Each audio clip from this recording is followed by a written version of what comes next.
cómo Dios se da a conocer al hombre, ¿verdad? Y vimos algo muy importante a través de estas lecciones, es que Dios siempre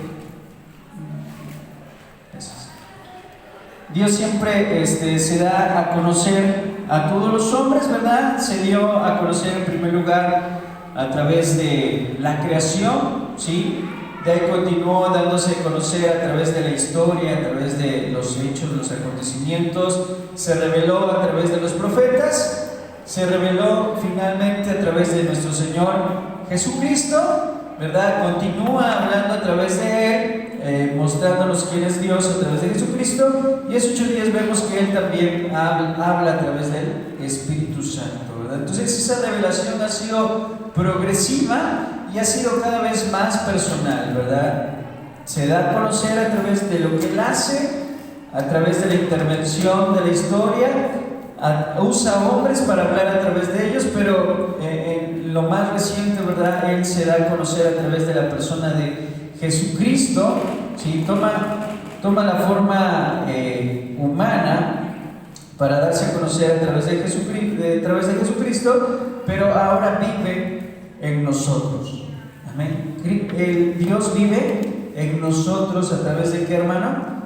De su Santo Espíritu. Gloria al Señor. Y eso es lo que vimos las últimas semanas. Pero el día de hoy vamos a iniciar una unidad 2, la segunda unidad, que es Dios nos salva, ¿sí? Y eso es lo segundo que debemos entender a través de estas lecciones, que Dios es el que salva. Gloria al Señor. Y bueno, en primer lugar vamos a ver el día de hoy que Dios nos salva del pecado. Amén. Dios nos salva de ¿qué, hermano? Del pecado. Y vamos a leer, por favor, Romanos. Bueno, vamos primero a Jeremías, capítulo 2, verso 9 al 13, por favor. Jeremías, capítulo 2, y vamos a leer del verso 9 al versículo 13.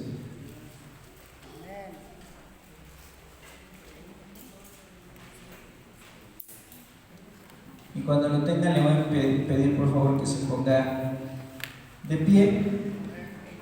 Jeremías capítulo 2, versículo 9 al 13. Y vamos a leerlo de manera, vamos a leerlo todos juntos, por favor, estos versículos. Dice: por tanto, contenderé aún con vosotros, dije Jehová, y con los hijos de vuestros hijos pleitearé, porque pasad a las costas de Kitim y mirad, y enviad a Sedar, y considerad cuidadosamente, y ved si ha hecho cosa semejante a esta. ¿Acaso alguna nación ha cambiado sus dioses, aunque ellos no son dioses? Sin embargo, mi pueblo ha trocado su gloria por lo que no aprovecha. Espantaos, cielos, sobre esto, y horrorizaos, desolaos en gran manera, dije Jehová, porque 2 males ha hecho mi pueblo. Me dejaron a mí fuente de agua viva, y cavaron para sí cisternas rotas que no retienen agua. Amén. ¿Puede tomar su lugar, hermano, por favor?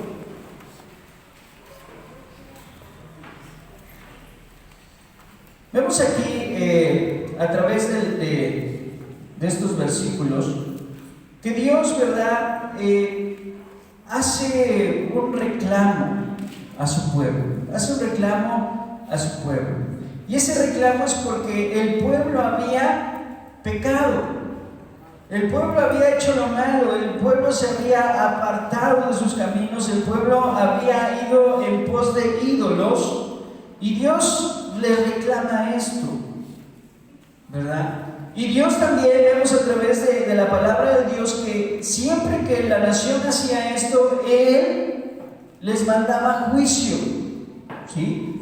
Lo vemos en los jueces, cuando el pueblo de Dios, ¿verdad?, entra a la tierra prometida y se va tras los ídolos. Dios los entrega en mano de los madianitas, Dios los entrega en mano de los filisteos, Dios los entrega en mano de los amorreos, Dios les entrega en manos de Asiria y finalmente en la historia Dios los entrega a mano de los babilonios, ¿sí? Y más adelante, ¿verdad?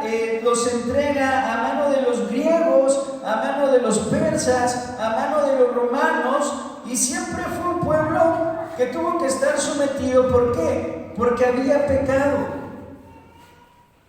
Y hoy, en nuestros días, muchos cuando hablan acerca del pecado, minimizan las consecuencias que éste tiene en la vida del hombre. Y si es verdad que Dios nos perdona, y es verdad que Dios nos ama, y es verdad que Dios nos salva, también es una realidad, hermano, que Dios aborrece el pecado. Dios aborrece la maldad, Dios aborrece la injusticia, Dios aborrece la impiedad. Y como Dios aborrece esas cosas, ¿verdad? Su misma naturaleza justa hace que Él tenga que derramar juicio muchas veces sobre nuestras vidas o sobre la vida de la humanidad, porque Él no puede tolerar, Él es santo. Amén. La palabra de Dios nos enseña que Dios es, ¿qué, hermano? Santo. Y al ser el santo, Él demanda también santidad. Sed pues vosotros santos, porque yo soy santo. Porque sin santidad nadie verá al Señor. Entonces, vemos que sí, Dios perdona, Dios ama, Dios es misericordioso, pero también Dios castiga el pecado. Y el pecado, lamentablemente, ¿verdad?, ha hecho separación entre Dios y nosotros. El pecado separa al hombre de Dios. ¿Y qué es el pecado, hermano? ¿Qué es el pecado? Sí, por aquí escuchar algunos comentarios. ¿Qué es el pecado? Desobediencia. Desobediencia, ¿qué más? Errar el blanco, ¿verdad? Etimológicamente todo lo que menciona el hermano es correcto, gracias por comentarlo. Pero aquí nuestro hermano Jaime dice que es errar el blanco, ¿verdad? Y es que etimológicamente eso es lo que significa la palabra hamartía en griego, o la palabra pecado. La palabra que se traduce como pecado es errar el blanco, ¿sí?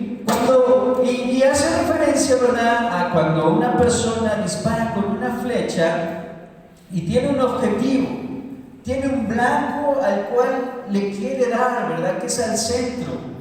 Pero cuando esa persona tira la flecha y no da en esa área en la que tiene que dar, eso es pecar. Falló, erró, se equivocó, no le dio, ¿sí? Entonces, cuando nosotros no cumplimos las cosas que tenemos que cumplir, no hacemos lo que tenemos que hacer, porque no solamente es las cosas, pecar no solamente es las cosas que hacemos y las hacemos mal, sino también las cosas que no hacemos. Porque la palabra de Dios dice, aquel que sabe hacer lo bueno y no lo hace, le es considerado como ¿qué? Como pecado. Entonces, cuando hacemos las cosas que tenemos que hacer, pero por negligencia las hacemos mal, estamos pecando. Pero también cuando no hacemos las cosas que tenemos que hacer, estamos pecando. ¿Y qué es pecar? Es ofender a Dios. Cuando pecamos, la palabra del Señor nos enseña que pecamos en contra de Dios, en primer lugar. Y también podemos pecar en contra de nuestro prójimo. Pero en primer lugar, cuando el hombre peca, cuando el hombre ofende a Dios. Y yo quiero preguntarle a usted, ¿alguna vez lo han ofendido? ¿Alguna vez le han faltado el respeto? ¿Alguna vez lo han tratado de manera grosera? ¿Sí? ¿Se ha sentido usted alguna vez ofendido? ¿Sí? ¿Cuál es su reacción, hermano? ¿Cómo reacciona usted ante la ofensa de alguien? Generalmente, ¿cómo reaccionamos? Con enojo. Con enojo, ¿sí? ¿Por qué? Porque es agradable que nos falte el respeto? ¿Es agradable que nos ofendan? No, ¿verdad? Y el ser humano en su imperfección, porque somos imperfectos, el ser humano actúa con enojo, ¿cierto? Actúa con ira, actúa con rencor, a veces incluso actúa hasta con odio. Cuando alguien se siente ofendido, pues hermano, Dios también cuando se siente ofendido, cuando es ofendido, cuando es transgredida su ley, cuando es desobedecido, pues debemos entender que no nos va a recompensar, no nos va a bendecir más, ¿verdad? Usted cuando su hijo le ofende, cuando su hijo le falta el respeto, cuando su hijo desobedece, le dice: ahora sí, hijo, lo hiciste bien, ten el iPhone que tanto quieres. ¿Usted haría eso? ¿No? ¿Qué hace cuando su hijo le ofende? Ah, te portaste mal, no vas a ver televisión, es más, te recojo el celular. ¿Cierto? ¿Por qué? Porque te sientes ofendido y porque necesitas corregir esa conducta negativa. Así también Dios, ¿verdad? Cuando nosotros le ofendemos, Dios tiene que corregir esa conducta que le está ofendiendo. ¿Por qué? Porque esa conducta, ¿verdad? Esa maldad, ese pecado hace separación entre Dios y nosotros. Y entonces Dios no puede estar cerca de nosotros. No porque Él no quiera estar cerca de nosotros, sino porque le hemos ofendido, hemos transgredido su ley, porque nos hemos alejado de sus mandamientos. Y nuestras rebeliones, dice el profeta, han hecho división entre Dios y nosotros.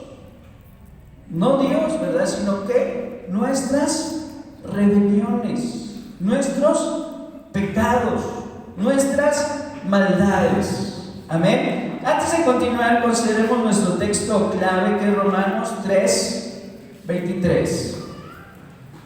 Yo sé que muchos se lo saben de memoria, hermano. Vamos a darle lectura una vez, y quien se lo sepa de memoria le voy a pedir que se levante y lo diga. Y dice: porque todos pecaron y están destituidos de la gloria de Dios. Por cuanto todos pecaron y están destituidos de la gloria de Dios. Romanos 3:23. ¿Alguien que quiera decirlo de Dios? Por cuando todos pecaron y están destituidos de la gloria de Dios. Romanos 3:23. Gracias, hermano. ¿Alguien más que se lo sepa, hermanos? Todos pecaron y están destituidos de la gloria de Dios. Romanos 3:23. Gracias, hermana. ¿Alguien más?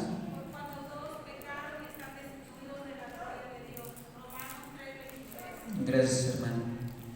Por cuanto todos pecaron y están destituidos de la gloria de Dios. Romanos 3:23. Gracias, hermano. Por cuanto todos pecaron y están destituidos de la gloria de Dios. Romanos 3:23. Amén. Gracias. Por cuanto todos pecaron y están destituidos de la gloria de Dios. Romanos 3:23. Gracias. ¿Un último? Por cuanto todos pecaron y están destituidos de la gloria de Dios. Romanos 3:23. Gracias, hermanos. Amén. Gracias, hermano. Gracias, hermano. Sí, hermana, ¿se va usted a levantar? No. Ah, perdón, vi que se iba a levantar. Bien, gracias a todos por participar, hermano. Por cuanto todos pecaron, dice la palabra de Dios, y todos estamos destituidos de la gloria de Dios. No hay ni un bueno, ¿verdad? Dice en Romanos 3. Entonces, todos, hermano, todos en algún momento hemos ofendido a Dios. Todos, en algún momento de nuestra existencia, hemos ofendido a Dios. ¿Sí? Y vamos aquí en Jeremías capítulo 2, versículo 9, dice: por tanto, ¿qué dice el Señor? Contenderé aún con vosotros. ¿Verdad? El Señor estaba en ese momento como disgustado. Estaba ofendido y dice al pueblo: por tanto, contenderé aún con vosotros, dijo Jehová, y con los hijos de vuestros hijos pleitearé. Estaba reclamando el Señor al pueblo y les estaba diciendo: voy a contender con ustedes y aún con vuestros hijos voy a pleitear, voy a tener un pleito. Y vemos aquí que hay un litigio divino, ¿sí? En Jeremías Dios se presenta un litigio o un proceso legal donde contiene el Señor contra la infidelidad de su pueblo. El Señor nos está llamando a cuentas. El Señor nos está llevando a juicio, ¿verdad? Y podemos ver que hay un litigio en contra del pueblo.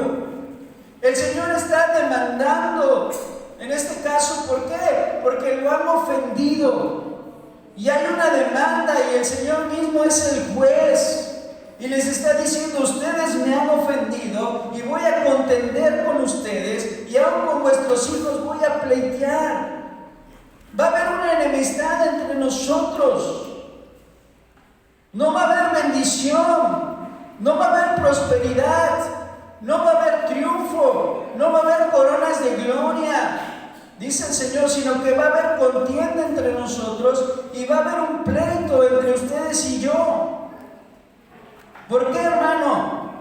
Dice: porque pasad a las costas de Quitim y mirar y enviar a Cedar y considerar cuidadosamente y ver si ellos han hecho cosa semejante con vosotros. Lo que el Señor está aquí demandando es fidelidad. Y vemos que el Señor en repetidas ocasiones, a través de su palabra y en estos versículos, el Señor ve a Israel como su esposa. Y el Señor se compara a sí mismo como el esposo. Y en ese momento está contendiendo contra la esposa porque la esposa le ha sido infiel. No sé cuántos de aquí, espero que nadie, ¿verdad?, haya pasado por una situación como esta y que nunca la pasemos. Pero ¿cómo se sentiría usted, hermano, si se enterara que su esposa le ha sido infiel? Que su esposa le ha engañado, que su esposa ha estado con otro hombre. ¿Cómo se sentirá esa persona que sufre infidelidad? ¿Contenta? ¿Agradable? ¿Cómo se va a sentir esa persona, ese hombre que ha sufrido infidelidad? ¿Cómo se siente? Se siente ofendido. Y es natural que ese hombre, ¿verdad?, quiera reclamar, porque había un pacto, porque había un compromiso, y ese compromiso fue roto, ese pacto fue quebrantado, y el hombre ha sido ofendido. Pues así Dios está diciendo al pueblo: ustedes son mi esposa, yo confío en ustedes, yo las he procurado como mi esposa, las he protegido, las he bendecido, les he provisto, pero ustedes han sido infieles. No han guardado mi pacto, no han guardado mis enseñanzas, no han guardado, ¿verdad? No me han guardado fidelidad. Y el Señor está poniendo y contrasta la fidelidad de Israel con su presente infidelidad, usando la figura del matrimonio. Porque el Señor consideraba a Israel y considera a su iglesia como su esposa. La iglesia es la esposa de Jesucristo. ¿Y qué es lo único que demanda el Señor? Fidelidad. ¿Y qué le dice el Señor a Israel? Mira, considera las costas de Quitim. Quitim era una ciudad, ¿verdad?, que se encontraba en las islas de Chipre, al oeste de Israel. Y dice: y envían a Cedar. Cedar se encontraba en dirección a Babilonia, es decir, al este de Israel. Es decir, Dios le está diciendo: miren a su alrededor, miren las naciones que hay a tu alrededor. Y dice: y vean que ellas han sido fieles a sus dioses. Esas naciones han sido fieles a sus dioses, aunque ellos no son ¿qué? No son dioses. Mas sin en cambio los filisteos creían en Baal, y toda su religión y toda su historia fueron fieles a Baal. Creían en Acera y levantaban altares a Acera, y toda su historia y durante todos sus años fueron fieles a Acera y nunca cambiaron de dioses. Los egipcios tuvieron sus dioses y nunca cambiaron de dioses. Los griegos tuvieron sus dioses y nunca cambiaron de dioses. Siempre siguieron creyendo en los mismos dioses, aunque los dioses eran ¿qué? Falsos. Pero Israel creyó en Jehová, pero cuando tardó, ¿verdad?, de descender Moisés del monte Sinaí, lo primero que hace es toma un becerro y hace un ídolo. Y cuando entra a la ciudad de Canaán, a pesar de haber visto las grandes maravillas de Dios, ¿verdad?, levanta altares a Baal, levanta altares a Acera, levanta altares a otros dioses que no eran dioses. Y el reclamo del Señor es esto: ninguna nación ha hecho lo que ustedes han hecho. Porque los de allá afuera se mantienen firmes en sus convicciones, se mantienen fieles a sus creencias, aunque están erradas, se mantienen fieles a ellas. Pero ustedes que conocen la verdad, tantito viene una prueba, viene una lucha, viene una adversidad y ya están renunciando a su fe. Ese es el reclamo que Dios le está haciendo, ¿verdad? Una lealtad incomparable. Dios invita a observar a otras naciones paganas, como Kitín, que no abandonaron a sus falsos dioses, contrastando con Israel, que cambió su gloria verdadera. ¿Por qué, hermano? Por idolatría que no aprovecha. Versículo 11: ¿acaso alguna nación ha cambiado sus dioses, aunque ellos no son dioses? Sin embargo, mi pueblo ha trocado su gloria por lo que no aprovecha. ¿Y qué dice el verso 12? Espantaos, cielos, sobre estos. ¿Y qué? Y horrorizaos, desolados en gran manera, dijo Jehová. Vea, el Señor no está tomando a la ligera el pecado del pueblo.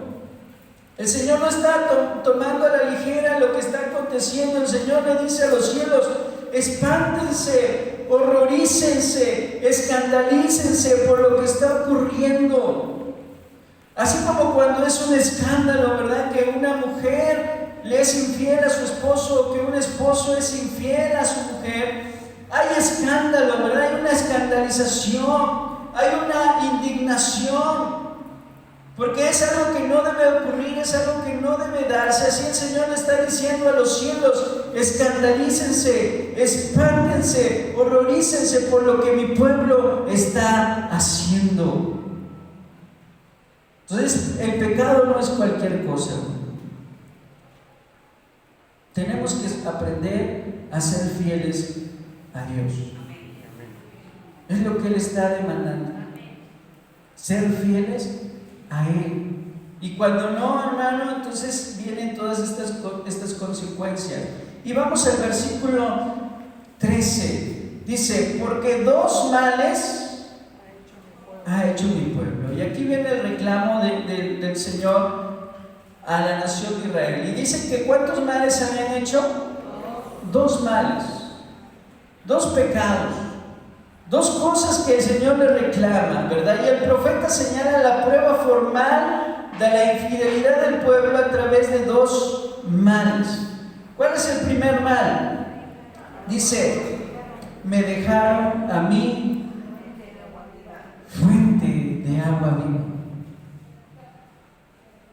El Señor les había provisto todo. El Señor había mandado maná del cielo. El Señor los había rescatado incontables veces de sus enemigos, aunque eran numerosos, aunque eran miles. El Señor, ¿verdad?, les había dado la victoria. El Señor abrió el Mar Rojo, abrió el Jordán, descendió fuego del cielo, hizo grandes cosas en su pueblo. Mas sin en cambio, a pesar de todas esas maravillas y a pesar de todos esos beneficios, ¿qué su pueblo lo abandonó. Dice, me dejaron a mí, no a cualquiera, dice, fuente de agua viva. A mí, que yo soy la fuente de todo, del que emana la vida y emana todas las cosas, ustedes fueron capaces de dejarme a mí. Aunque les proveía todo, aunque les brindaba todo, les suplía todo, la nación la había, ¿qué hermano? Dejado. Abandonaron a la fuente de agua viva. Y podemos decir, qué ingrato pueblo, qué ingrata nación. ¿Cómo fue capaz de hacer eso? ¿Cierto? Dos males hicieron mi pueblo. Me dejaron a mí fuente de agua viva. Pero no obstante, a pesar de que lo dejaron, hacen un segundo mal. ¿Cuál es el segundo mal? Cavaron para sí cisternas. Cisternas que rotas, que no retienen agua. Y es que en aquella época, hermano, cuando un pueblo se asentaba, lo más importante era encontrar ¿qué? Agua. ¿Sí? De hecho, actualmente también lo más importante es el agua, ¿cierto? ¿Qué pasa cuando se va el agua por 3 días? Estamos reclamando, ¿verdad?, al municipio, oye, no tengo agua, manda unas pipas. ¿Sí? Ya hace una semana o 15 días hay plantones, toman la calle, toman la carretera, ¿verdad? Y hacemos y deshacemos porque no hay agua. Pues en aquella época era igual. Las naciones buscaban estar cerca de ¿qué? De aguas. Y si había un río, ¿verdad?, es una fuente de agua viva. Es decir, las aguas están fluyendo. Pues era lo ideal. Pero muchos, ¿verdad?, les pesaba ir al río. Es que hay que ir al río con tus cubetas, tomar agua y llevarlas a tu casa. Entonces no era un trabajo fácil en aquella época, y más si vivías lejos del río, ¿verdad? Era algo que tenías que hacer. Tenías que ir a la fuente de agua viva para tener agua. ¿Y qué hacían muchos en aquella época? Decían, bueno, como nos da flojera o es trabajoso, gracias, ir por agua, vamos a hacer cisternas. Y las hacían principalmente en la época de lluvia. ¿Qué hacían? Con tabiques que ellos construían en ese entonces de barro, ¿verdad? Hacían sus cisternas. Pero como eran de barro, cuando llovía, sí, almacenaba un poco de agua, pero por el calor y la humedad, esas cisternas se agrietaban. Y por lo regular, perdían el agua, ¿sí? El agua se escapaba a través de esas grietas. Y el Señor está comparando esta acción, ¿verdad? Ellos decían, en lugar de ir al río, en lugar de ir a la fuente de agua viva, ellos cavaron para sí cisternas. Y cisternas que no eran capaces de ¿qué? De retener agua. Y es que, hermano, debemos entender que en Dios hay plenitud de gozo, delicias a su diestra para siempre. En el Señor es donde vamos a encontrar la verdadera felicidad, la verdadera plenitud. En Dios encontramos a un sanador, en Dios encontramos a un proveedor, en Dios encontramos a un... ¿Qué más? ¿Qué más encuentra usted en Dios, hermano? Libertador, un consejero, misericordia. ¿Qué más? Sabiduría. Gloria al Señor. ¿Qué más podemos encontrar de Dios? Paz, sanidad, gozo, consuelo, ¿verdad? Consuelo. Dios provee todo.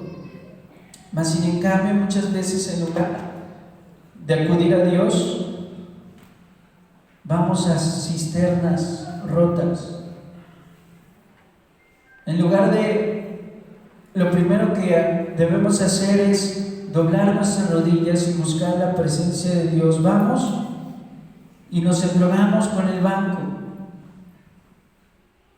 pensando que eso va a solucionar nuestros problemas y eso va a traer felicidad.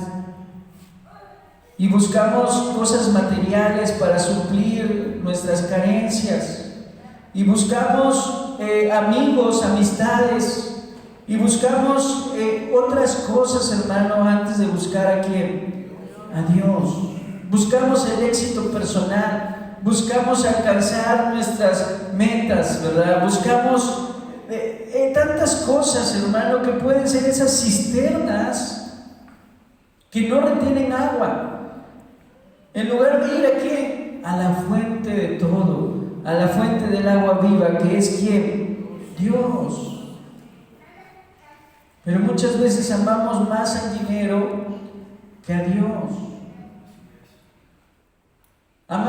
Nos amamos más a nosotros mismos que a Dios.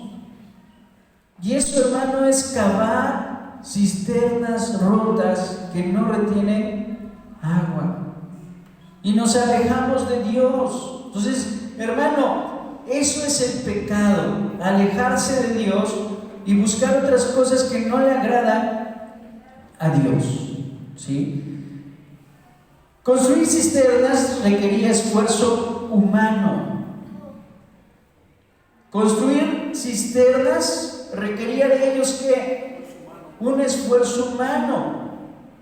Cuando la otra acción era simplemente ir al río y tomar del río el agua, ¿sí? Pero construir cisternas requería de esfuerzo humano y el agua se volvía estancada. Cuando nosotros solamente confiamos en nuestro esfuerzo humano, debemos entender que vamos a estancarnos.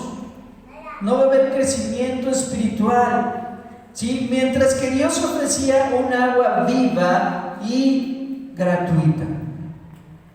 Dice el Señor a todos los sedientos: venid a las aguas, venid y comprad sin dinero y sin precio vino y leche.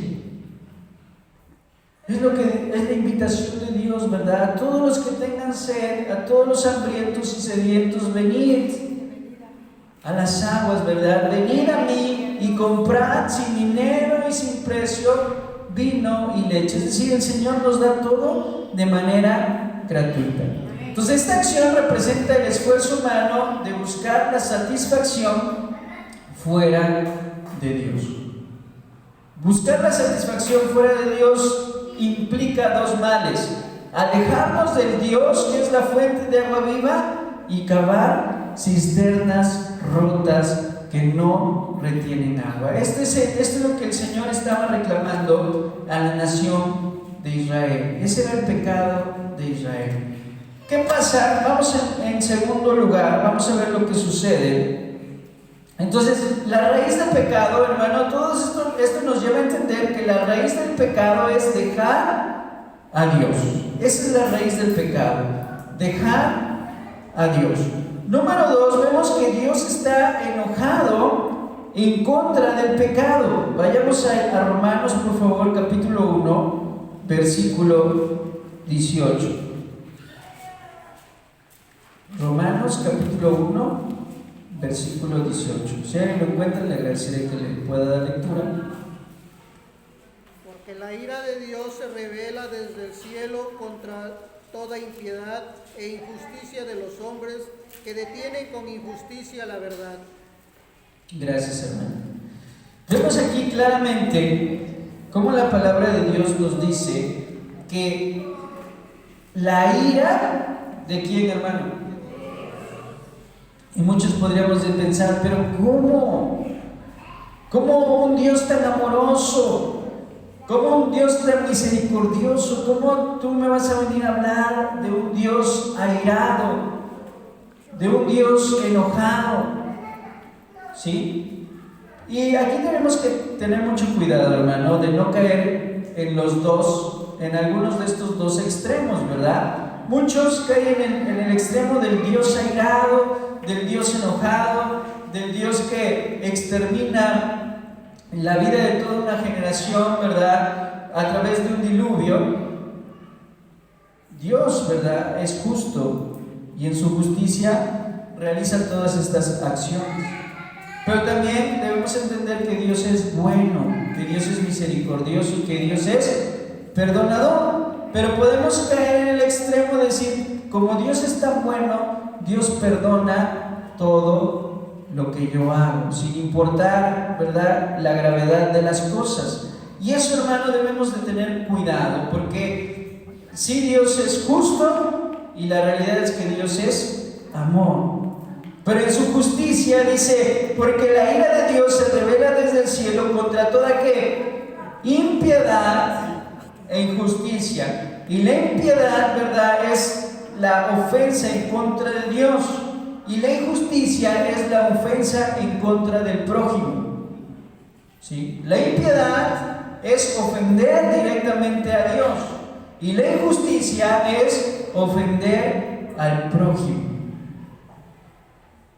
Entonces Dios se aira por estas dos cosas, por la impiedad, por la ofensa que hace el hombre en contra suya y por la injusticia de los hombres que detienen con injusticia la verdad.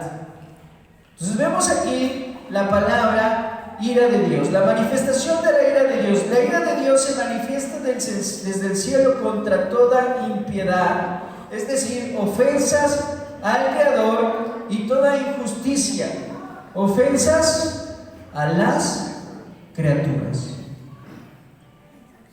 Entonces, debemos de cuidar estas cosas, porque debemos entender que si nosotros ofendemos a Dios, Dios se va a traer su ira en contra de nosotros.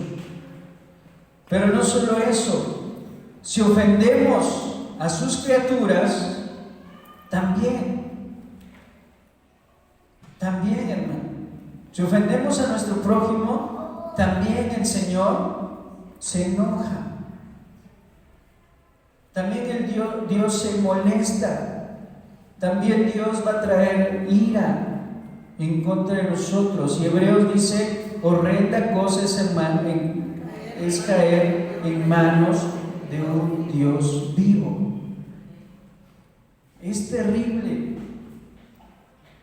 Porque así como Dios tiene poder para sanarnos, dice el Señor, nuestro Señor Jesucristo, no le tengas miedo a aquel que puede matar el cuerpo, no le tengas temor a aquel que puede matar el cuerpo, porque el alma no puede tocar, pero sí tenle temor a aquel que pueda hacer que el alma o el espíritu arda en el infierno.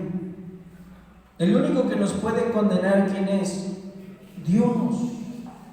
Dios es el único que nos puede condenar. Entonces, ¿a quién le tenemos que temer? A Dios. Porque el hombre nada te puede hacer. Lo máximo que puede hacer un hombre en contra de otro hombre es quitarle la vida. Pero si estamos bien con Dios, tenemos un lugar seguro en el cielo. Pero si ofendemos a Dios, si desobedecemos a Dios, si constantemente nos mantenemos en pecado, una vida de pecado, y ese pecado es recurrente en nuestra vida, entonces no hay arrepentimiento.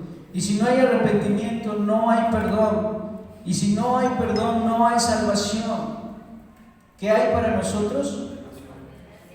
Una expectación de condenación. ¿Sí, hermano? Entonces debemos entender esto. La manifestación de la ira divina, cuando se manifiesta la ira de Dios, ¿es por qué? Porque el hombre persiste en la impiedad y en la injusticia. Tengamos cuidado con eso, ¿verdad? Verso 28, Romanos 1, 28. Y como ellos no aprobaron tener en cuenta a Dios, ¿verdad? Está hablando del hombre, cómo el hombre es fácil desviarse. Y dice, y como ellos no aprobaron tener en cuenta a Dios, ¿qué hizo Dios? Dios nos entregó a una mente reprobada para hacer cosas que no convienen, ¿sí? No debemos ver la ira de Dios como una reacción emocional de un amor propio herido, y debemos tener cuidado con esto. Dios no es que sea emocional y sienta que su amor propio fue herido, sino una justa indignación en presencia del mal. Dios se indigna por la maldad del hombre. Es decir, nosotros a lo mejor sí, cuando actuamos con ira, cuando actuamos con enojo, bueno, nuestro amor propio fue herido, nuestro orgullo fue herido, nos sentimos ofendidos y actuamos en consecuencia de manera enojada. Pero la ira de Dios debemos entender que se manifiesta no porque su amor propio fue herido, sino como una justa indignación en presencia del mal. Dios es justo y Él da justa retribución, ¿sí? Y si el Señor está diciendo: he aquí que he puesto delante de ti la bendición y la maldición, y tú debes escoger. Si quieres ser bendecido, tienes que hacer estas cosas, y si no quieres, bueno, si no haces estas cosas, debes de saber que hay maldición para tu vida. Entonces, cuando vienen las consecuencias de nuestra desobediencia, es que es una justa indignación por parte de Dios, porque la advertencia está, ¿verdad? Si tú no escoges hacer las cosas buenas, van a venir consecuencias malas. Y todo esto viene a consecuencia del rechazo. Dice el verso 28: por cuanto ellos no tuvieron a bien que tener en cuenta a Dios, Dios nos entregó ¿a qué, hermano? A una mente reprobada. Y hermano, no sé si usted está viendo lo que está pasando en el mundo, pero cada vez vamos de mal en peor. ¿Por qué? Porque el mundo no ha tenido a bien tener en cuenta a Dios. Y no es que Dios diga: ahora vas a tener una mente reprobada, sino que cuando dice Dios nos entregó a una mente reprobada, es que dice que Dios no va a intervenir en impedir, porque Dios podría venir y cambiar nuestra mentalidad. Dios podría forzarnos, Dios podría obligarnos, Dios podría, ¿verdad?, hacer que todos le obedeciéramos en un instante. Pero esa no es la intención de Dios. Y dice: cuando les entregó una mente reprobada, es que Dios no está interviniendo, sino que está permitiendo que esas cosas sucedan en la humanidad.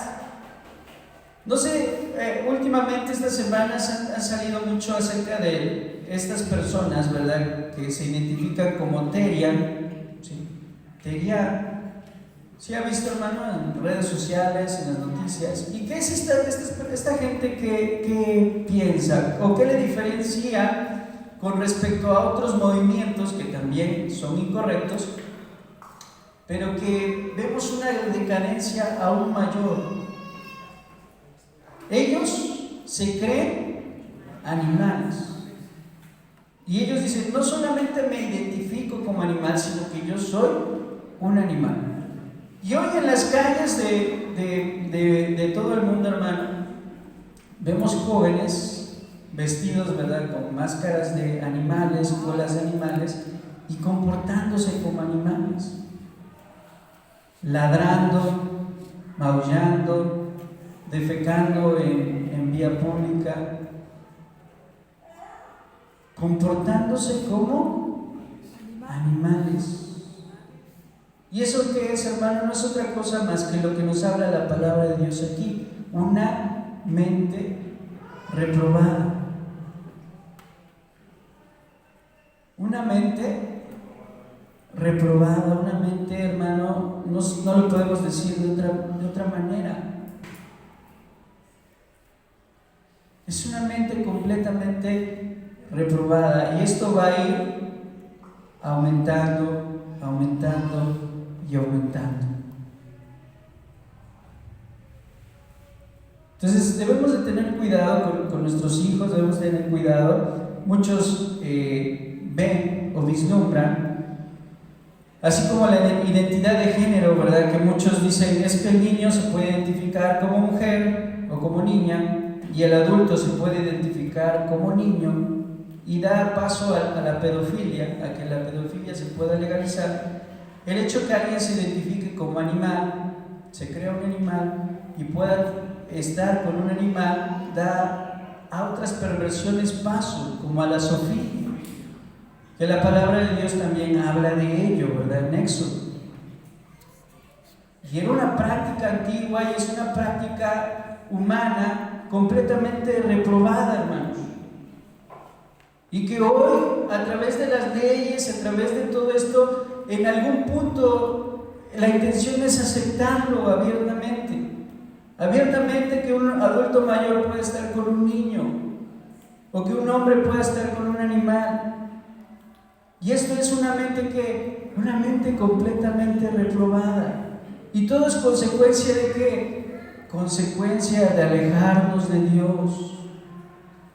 Por eso, hermano, cuando a usted lo ofendan, o usted le hagan algo en la iglesia, no se enoje con Dios. No se aleje de Dios. Al contrario, busque más de Dios. Porque si usted se aleja, puede venir esa consecuencia de que usted puede caer en una mente completamente reprobada. Acerquémonos a Dios. El pecado viene como consecuencia del alejamiento de Dios. ¿Y cuando nos alejamos de Dios? Cuando no oramos. Aunque usted venga a la iglesia, hermano, si usted no ora en casa, usted no puede aspirar a una vida espiritual mayor. Tiene que orar en su casa, tiene que orar en su habitación, tenemos que orar con nuestra familia. Tenemos que leer la Biblia en la casa, acercarnos más, cada vez más con Dios, hermano. Y el acercarnos a Dios nos va a asegurar las bendiciones de Dios, el respaldo de Dios, la protección de Dios. Amén. Pero si nos alejamos, debemos estar conscientes que podemos caer en estas situaciones, ¿sí?, de maldición. Dice, Dios nos entregó una mente reprobada para hacer cosas que no convienen, estando atestados de toda injusticia, fornicación, perversidad, avaricia, maldad, llenos de envidia, homicidios, contiendas, engaños, malignidades, murmuradores, detractores, aborrecedores de Dios, injuriosos, soberbios, altivos, inventores de maldad, desobedientes a los padres, necios, desleales, sin afecto natural, implacables, sin misericordia. Qué terrible lista, ¿verdad? Y vemos que ahí hay cuestiones que pueden estar presentes en nuestra vida. Dice, desobedientes a los padres, murmuradores, desleales. Debemos de tener cuidado con todas estas cosas porque son un indicativo de que el hombre se está ¿qué? Alejando de Dios. Entonces, la consecuencia del rechazo, como los hombres obstinadamente no aprobaron tener en cuenta a Dios, la consecuencia fue que Él los entregó a una mente reprobada. Y esto va a seguir pasando si la humanidad no se acerca a Dios. Y número 3, vemos el justo juicio de Dios. Vamos por favor a Romanos capítulo 2.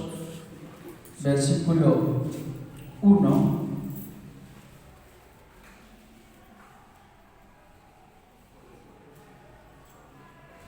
Capítulo 2, versículo 1. Si alguien lo encuentra y lo puede leer, le agradeceré.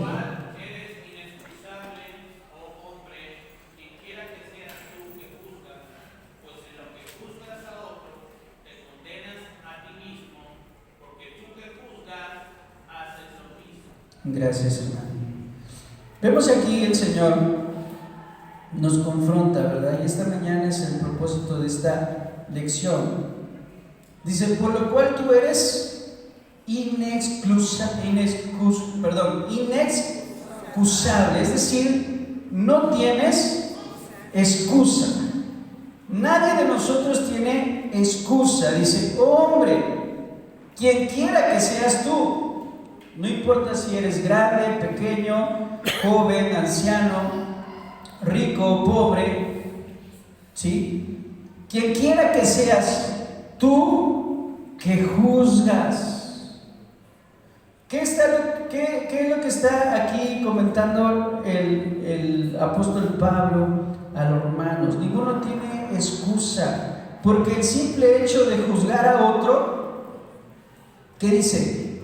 Te estás condenando, pues en lo que juzgas a otro, te condenas a ti mismo, porque el emitir un juicio o el juzgar es algo que solamente le pertenece a Dios.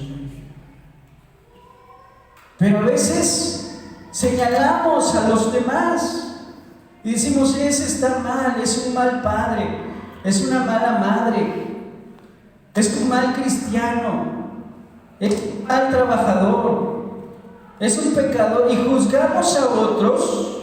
Pero debemos entender que cuando nosotros estamos señalando, nos estamos ¿qué? Condenando a nosotros mismos. ¿Por qué? Porque Jesús decía, mira, tú que ves la paja en el ojo de tu hermano, no te das cuenta la viga, ¿verdad? Una paja pues es una cosa pequeña. Pero Jesús dice, no ves la viga, es decir, la maderota, el palo grandote que tienes aquí en tu ojo. Si no juzguen a los demás, porque nosotros también tenemos que, hermano, tenemos errores, porque cuando juzgamos a los demás, dice, te condenas a ti mismo, porque tú que juzgas, haces lo mismo. Todos pecamos, todos fallamos. El peligro de juzgar, los que juzgan a otros se condenan a sí mismos al cometer los mismos errores, ignorando que la benignidad de Dios es para guiar al arrepentimiento. Dice el apóstol, porque Dios es como, hermano, es benigno. Dios tiene longanimidad. Dios es misericordioso, es decir, cuando alguien falla, el Señor no llega y lo juzga inmediatamente. Cuando alguien se equivoca, el Señor no llega y lo recrimina y lo sentencia a muerte, sino que el Señor es paciente, es benigno y lo sigue llamando y lo sigue, ¿verdad?, invitando al arrepentimiento, porque la benignidad de Dios nos debe de llevar a ¿qué? Al arrepentimiento. Si Dios, que es el único que tiene la capacidad de juzgar, no juzga inmediatamente, ¿por qué nosotros sentimos que podemos señalar a los demás y emitir un juicio en contra de ellos? Que lo corran de la iglesia, que le quiten el puesto, que se vaya. No, hermano, espérate. Si el Señor está permitiendo y le está dando oportunidad para que se arrepienta, para que enmiende sus errores, ¿por qué nosotros creemos que tenemos la capacidad de señalar a otros? Porque la bondad de Dios, su paciencia, nos lleva a ¿qué? Al arrepentimiento. Pero muchas veces cae el siervo, cae el pastor, cae el ministro, que lo corra, que lo discipline, que le quiten la iglesia. No, hermano, si Dios está siendo misericordioso con él, nosotros también tenemos que ser misericordiosos con él, porque él puede arrepentirse. Y si Dios acepta su arrepentimiento, ¿por qué nosotros no vamos a aceptar que él pueda arrepentirse? ¿Verdad? Entonces, no debemos de juzgar a los demás y debemos de tener cuidado, ¿sí?, cuando emitimos un juicio sin razón y sin motivo, ¿sí? Dice, seguimos leyendo, mas sabemos que el juicio de Dios contra los que practican tales cosas es según verdad. Y piensa esto, oh hombre, tú que juzgas al que tal hace y haces lo mismo, que tú escaparás del juicio de Dios. ¿Escaparemos nosotros del juicio de Dios, hermano? No. O menosprecia las riquezas de su benignidad, paciencia y longanimidad, ignorando que su benignidad te guía ¿a qué? Al arrepentimiento. A veces sentimos que tenemos la capacidad de juzgar porque a nosotros no nos están recriminando, pero si Dios está siendo paciente con nosotros, ¿verdad? Está mostrando longanimidad con nosotros, es porque quiere vernos arrepentidos. Pero por tu dureza de tu corazón, por tu dureza y por tu corazón no arrepentido, dice, atesoras para ti mismo ira para el día de la ira y de la revelación del justo juicio de Dios. Un día todos seremos juzgados. Amén. Y a lo mejor en esta vida no recibas la retribución, porque Dios en su benignidad te permitió muchos años o te permitió seguir. Pero debes de saber que un día todos seremos juzgados por nuestras acciones. Y entonces va a venir la justa retribución de Dios. Vamos a ver algo.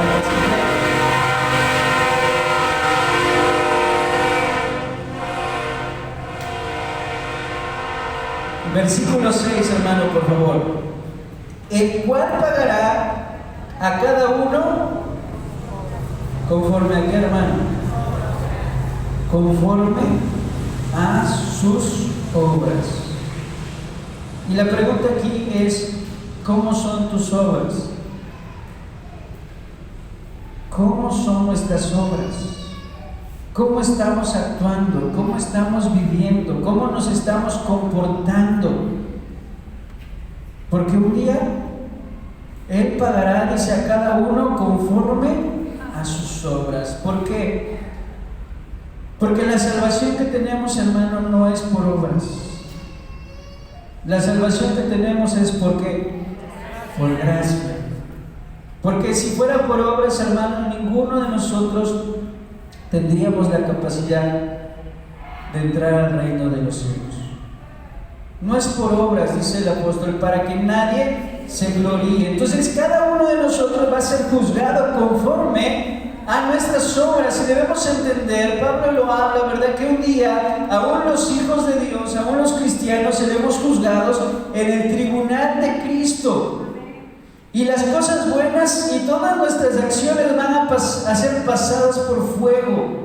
Y si hicimos bien y salimos aprobados, ¿verdad? Seremos recompensados aún más, además de la salvación. Pero si nuestras obras pasan y hay hojarasca, hay palos, hay cosas que no estaban bien, dice que entonces seremos avergonzados. No vas a perder tu salvación, ya tienes, ¿verdad?, la vida eterna por la sangre de Jesucristo, pero sí vamos a ser un día, o corremos la consecuencia de ¿qué? De ser avergonzados delante de Jesucristo y delante de sus ángeles. Dice el versículo 7, vida eterna a los que perseverando en hacer bien buscan la gloria y honra e inmortalidad. Pero en el verso 8, pero ira y enojo a los que son como contenciosos y no obedecen la verdad, sino que obedecen a la injusticia, tribulación y angustia sobre todo ser humano que hace lo malo, el judío primeramente y también al griego. Entonces no nos equivoquemos, hermano.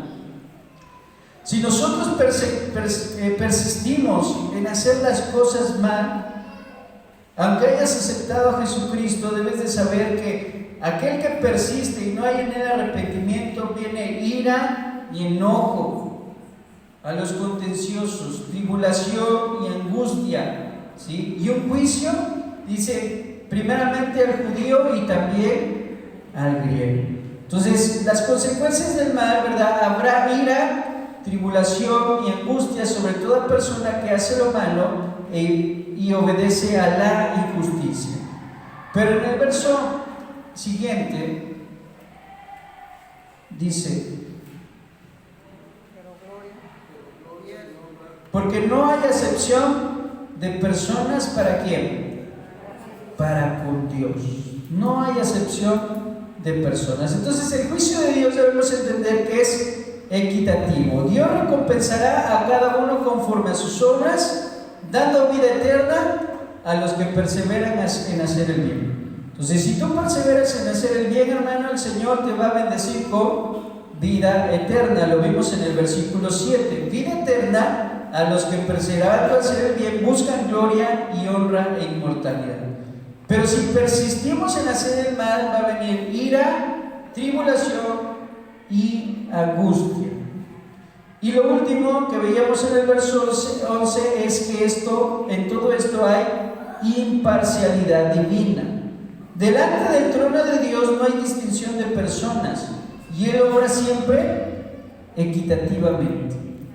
No importa quiénes seamos, judío, griego, es decir, judío, gentil, rico, pobre, si obramos mal, va a venir mal a nuestra vida.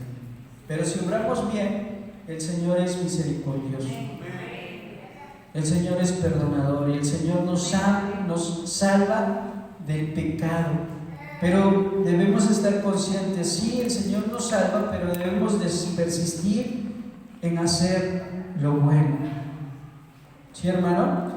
Conclusión y aplicación a la vida. Reflexionemos, hermano, por un momento. Si el pecado es una ofensa contra Dios, ¿por qué Dios responde diferente a nosotros? ¿Por qué usted cree?